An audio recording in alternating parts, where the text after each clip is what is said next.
गीतांजलि अरमान के साथ हनीमून पर जाना चाहती है और इस ख्वाहिश को लेकर वह अपने दिल में हजारों सपने संजोए बैठी है, क्योंकि उसके लिए यह हनीमून सिर्फ एक ट्रिप नहीं बल्कि अरमान को अपने और करीब लाने का जरिया है। वहीं दूसरी तरफ विद्या भी पूरे दिल से गीतांजलि का साथ दे रही है और बार बार उसे यह भरोसा दिला रही है कि अगर वह सच में अरमान को अपना बनाना चाहती है तो यह कदम बिल्कुल सही है, क्योंकि रिश्तों में कभी कभी दूरी बनाने के लिए नहीं बल्कि और गहराई देने के लिए ऐसे मौके की जरूरत होती है।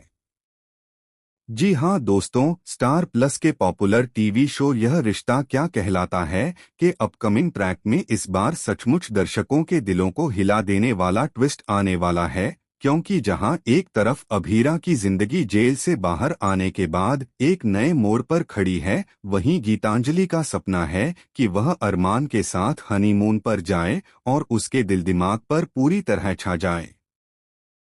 आने वाले एपिसोड में आप देखेंगे कि अभीरा की वापसी तो हो चुकी है, लेकिन वह अब भी अपने नॉर्मल तौर तरीकों में खुद को ढाल नहीं पा रही है। जेल की सलाखों के पीछे बिताए गए दिनों का साया अब भी उसके मन और उसकी आत्मा पर भारी है। उसकी आंखों में वो उदासी है जो किसी गहरे तूफान के बाद रह जाती है। उसका चेहरा मुस्कान की कोशिश करता है, लेकिन दिल अब भी कैद के दर्द में बंधा हुआ है।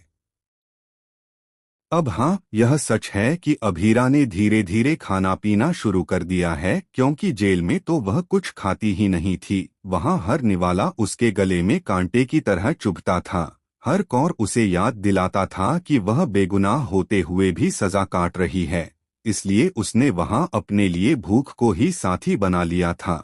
लेकिन जब से वह वापस आई है तो घर वालों ने उसकी देखभाल शुरू कर दी है। हर कोई चाहता है कि वह पहले की तरह नॉर्मल हो जाए, उसकी हंसी खुशी लौट आए।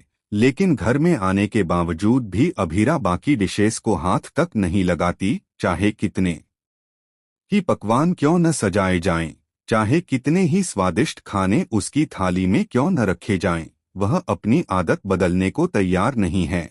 वह सिर्फ दाल और रोटी को ही हाथ लगाती है, वही सादा खाना जो उसे जेल में मिला करता था। मानो उस दाल रोटी में उसके जख्मों का मरहम छिपा हो, मानो वही उसकी जिंदगी की नई पहचान हो। अभीरा को खुश करने और उसका मन हल्का करने के लिए उसकी पसंद के बहुत सारे पकवान बनेंगे। रसोई में दिन रात चहल पहल रहेगी। घर की औरतें कोशिश करेंगी कि उसकी मुस्कान वापस आए। उसके सामने मिठाइयों की थाली रखी जाएगी, महकते व्यंजन परोसे जाएंगे, लेकिन वह सिर्फ अपने सामने रखी साधारण दाल रोटी पर नजर टिकाए रहेगी। और यही दृश्य उसके दर्द को और गहरा बना देगा, क्योंकि उसके भीतर का ट्रॉमा उसे मजबूर कर देता है कि वह अब भी उस अंधेरे अतीत में बंधी रहे। इस वक्त अभीरा बहुत ट्रॉमा में है। उसकी आंखों में आंसुओं का सैलाब है जो कभी बह निकलता है तो कभी उसकी पलकों में कैद होकर रह जाता है। उसकी आवाज में कंपकंपी है और उसका दिल हर धड़कन के साथ किसी अनकही तकलीफ का बोझ ढो रहा है। लेकिन यह सब गीतांजलि को कोई फर्क नहीं पड़ता। उसके लिए अभीरा की भावनाएं, उसका दर्द, उसका अतीत सब बेकार है, क्योंकि गीतांजलि का पूरा ध्यान सिर्फ और सिर्फ अरमान पर है। वह चाहती है कि अरमान की दुनिया में किसी और के लिए कोई जगह न बचे, और खासकर अभीरा के लिए तो बिल्कुल भी नहीं। गीतांजलि अरमान के साथ अपने हनीमून की प्लानिंग में जुटी हुई है। उसके सपनों में सुंदर नज़ारे हैं।